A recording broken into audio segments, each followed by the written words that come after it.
Isn't it a gorgeous Sunday out today? Beautiful. It is really shaping up to be a beautiful day.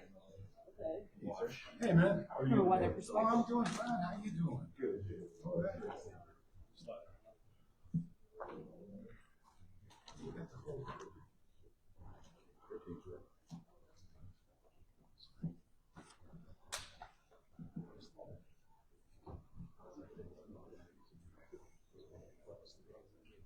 Okay.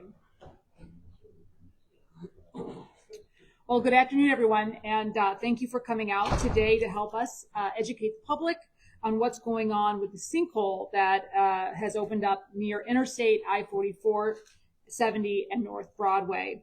We are here today in an effort to be as clear and communicative as possible, recognizing that the public is going to be key to our success in addressing this as quickly as possible. Situations like this, of course, remind us that our city's great history comes with aging infrastructure that needs support. As you all know, we're considering a major water bill that will be coming before the Board of Aldermen again this Thursday.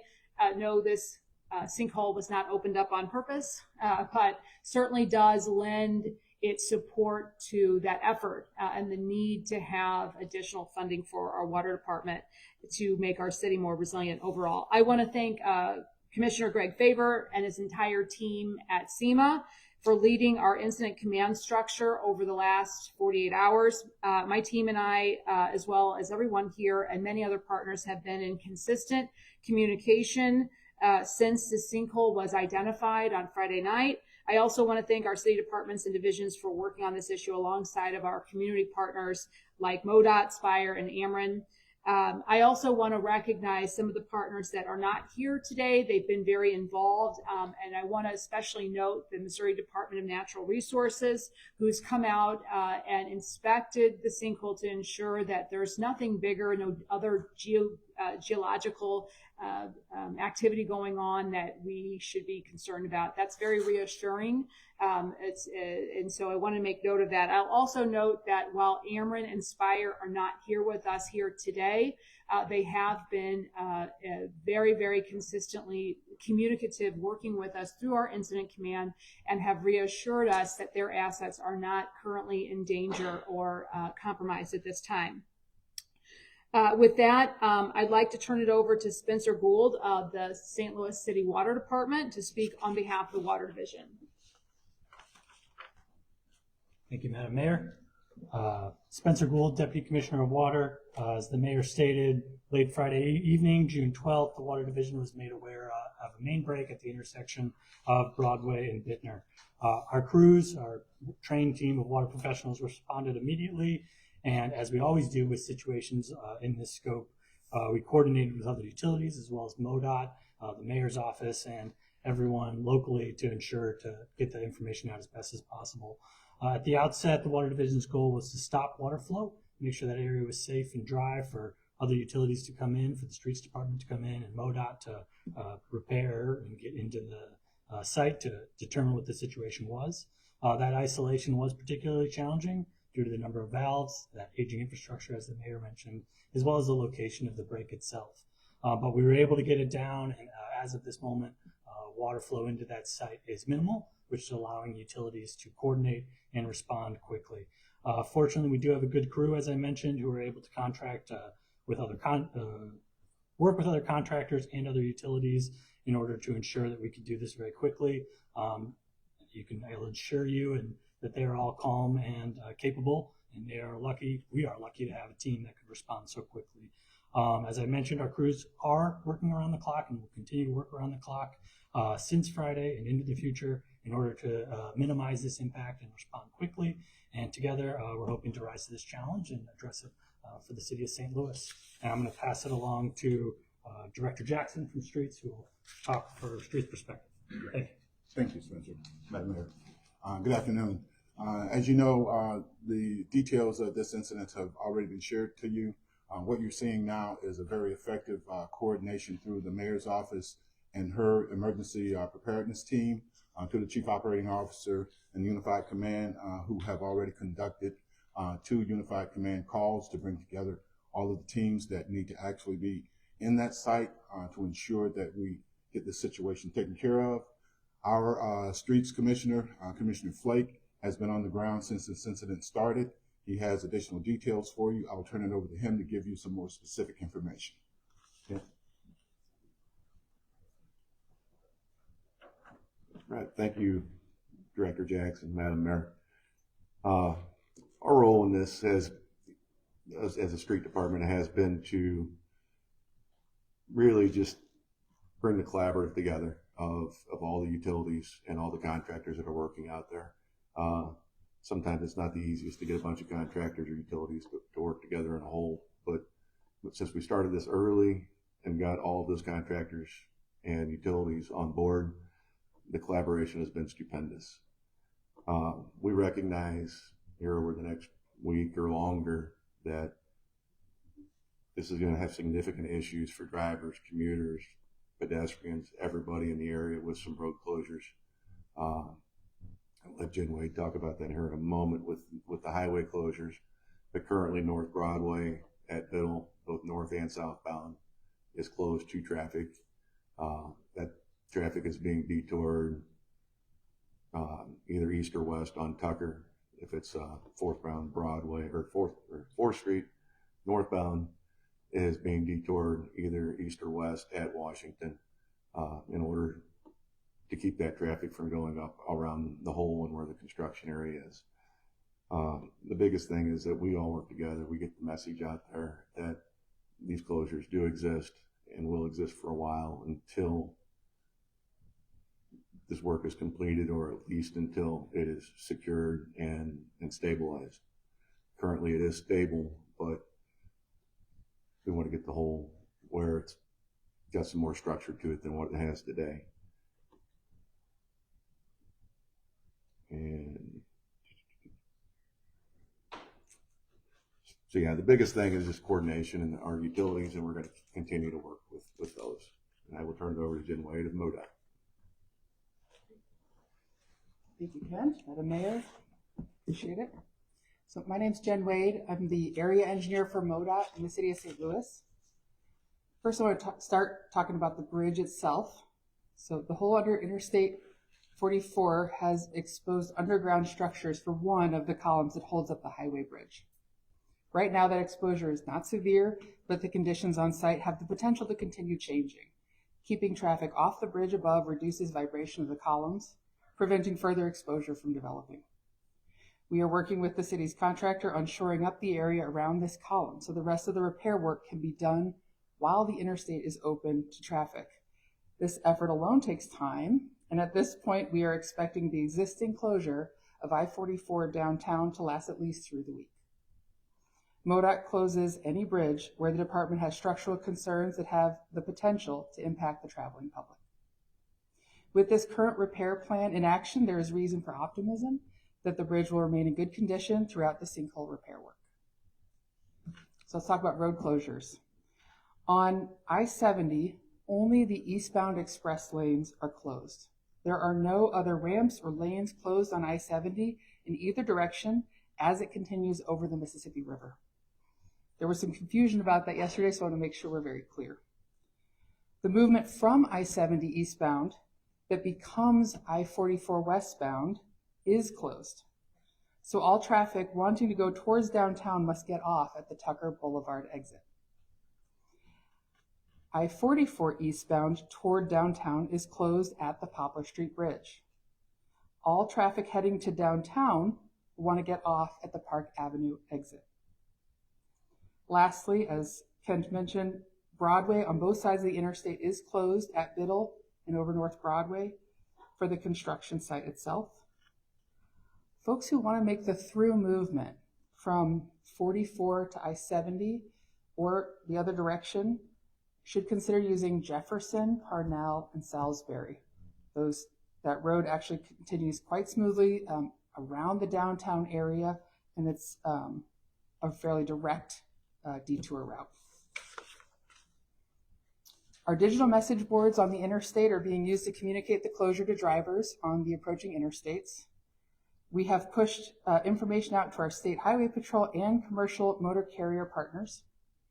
you can always check the MoDOT Traveler Information map for updates. That's at traveler.modot.org.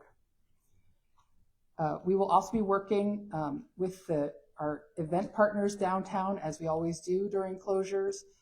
Events can happen with this closure in place. We do work all the time where we need to have closures. This is not an expected closure, but we can still work with folks to get around.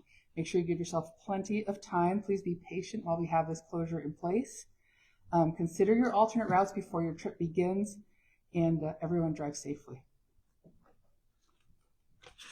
All right. Next up, Chief Tracy.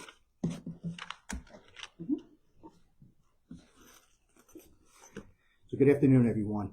We're working closely with the Missouri Department of Transportation and the city partners and public utility agencies, as you heard the other speakers talk about. As crews respond to the sinkhole, we have to make sure we have to take a look at adjusting closures, and we'll continue to do that. MoDOT has their thing on their site. City has it on their site, and SLMPD also on their site. Any changes, we'll keep you updated. Yesterday afternoon, we were notified that the interstate needed to be closed. District officers and traffic safety officers responded quickly and safely shut down the affected roadways and assisted with traffic control in multiple directions. Since that time, our officers have remained in close coordination with repair crews to help maintain a safe work environment and support ongoing operations at the site. We've also seen increased pedestrian activity in the area, with many people coming downtown to observe the sinkhole. Public safety remains our priority.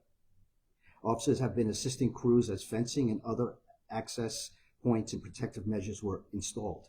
And then we're restricting pedestrian access where necessary and to keep people out of these hazardous areas. Please, we're looking for your cooperation to do that.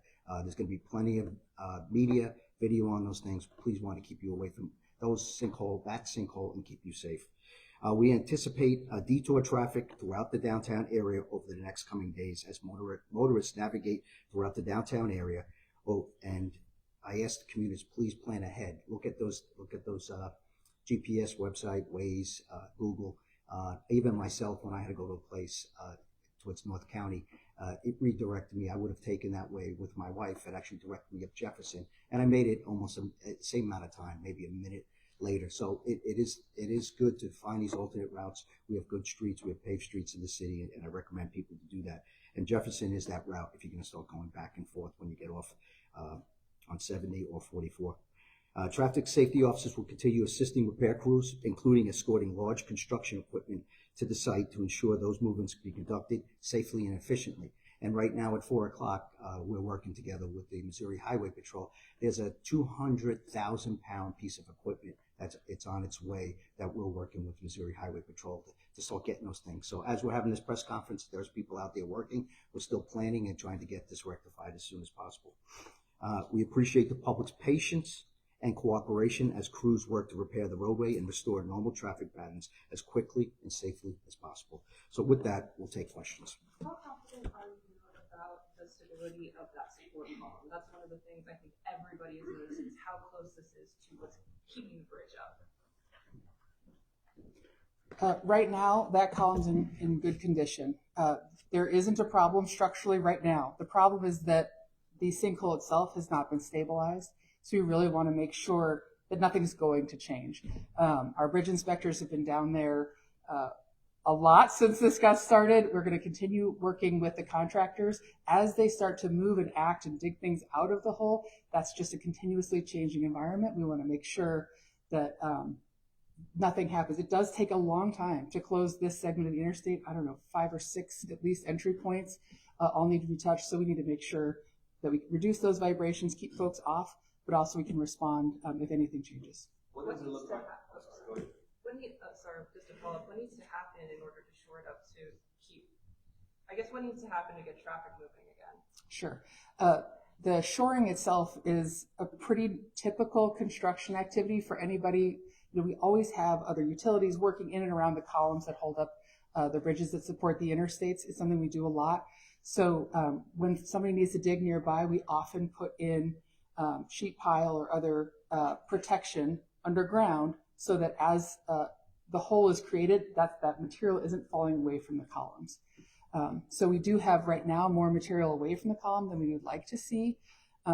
But we're in a very stable situation right now. Really happy to see that things are holding right now. Jan, any idea how this happened? I will turn that over to MSD or Water. Yeah, Water can speak. So, on Friday, June 12th, I believe, we found that one of our larger mains, a 20-inch water main, was leaking. We responded following a report that we received that water was coming up. Once we went out there and actually started the excavation, we saw that 20-inch main that was compromised, which was impacting the two other 10-inch and 12-inch mains that are in that same corridor. The combination of all those three mains in conjunction and the water getting out led to some undermining, which led to the sinkhole that we have today.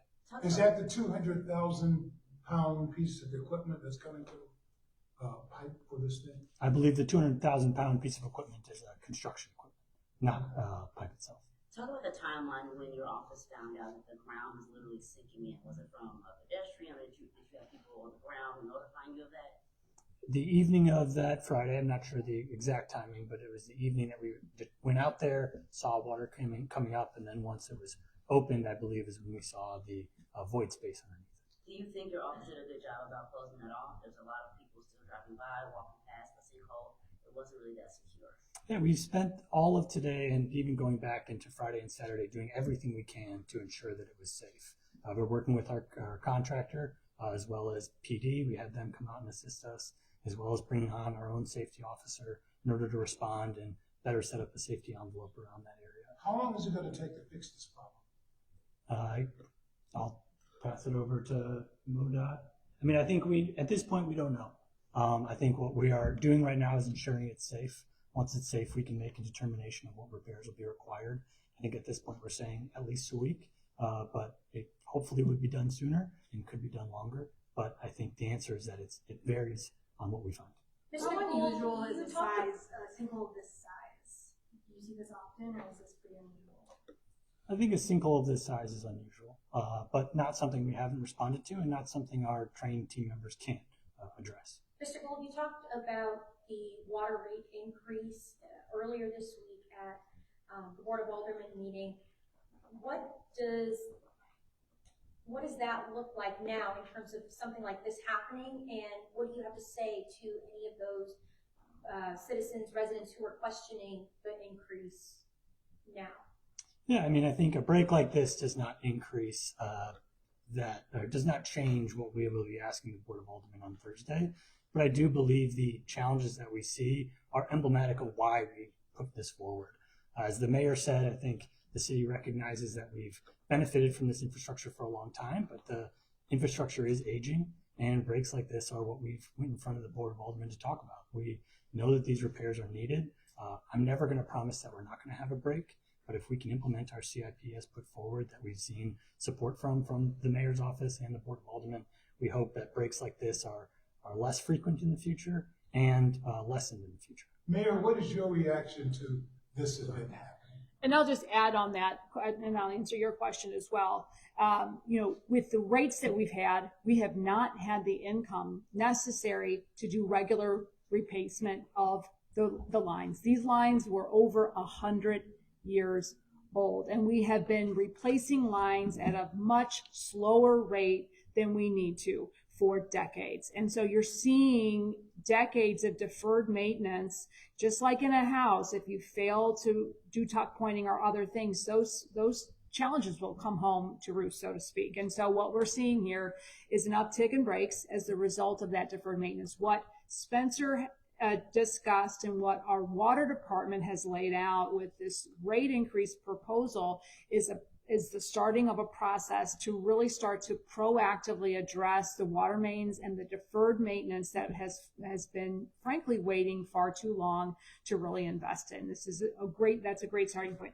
What is my reaction to all this? Elliot, again, as I stated in my opening remarks, this is just a reminder of our aging infrastructure, the need for the city to invest in our infrastructure. I'm very grateful that we have a chunk of funds through the RAM settlement funds that we can start to invest in both our water department and our streets in general. Our streets department has demonstrated excellent leadership through this, through both Director Jackson and Commissioner Kent Flake.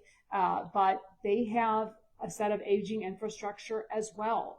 And so with the RAM settlement funds, we are allocating a serious amount of funds to infrastructure. And as a city, this is a good reminder of how we need to be prioritizing that infrastructure citywide to prevent what's going to be a very costly and exceptionally disruptive situation here with the sinkhole. So was this preventable? You know, I think the way that you prevent sinkholes like this is by being proactively replacing your water mains. And that's something that, as I mentioned, the city has been unable to do, not just in the near term. You know, this has been going on the entire time I've been on the planet.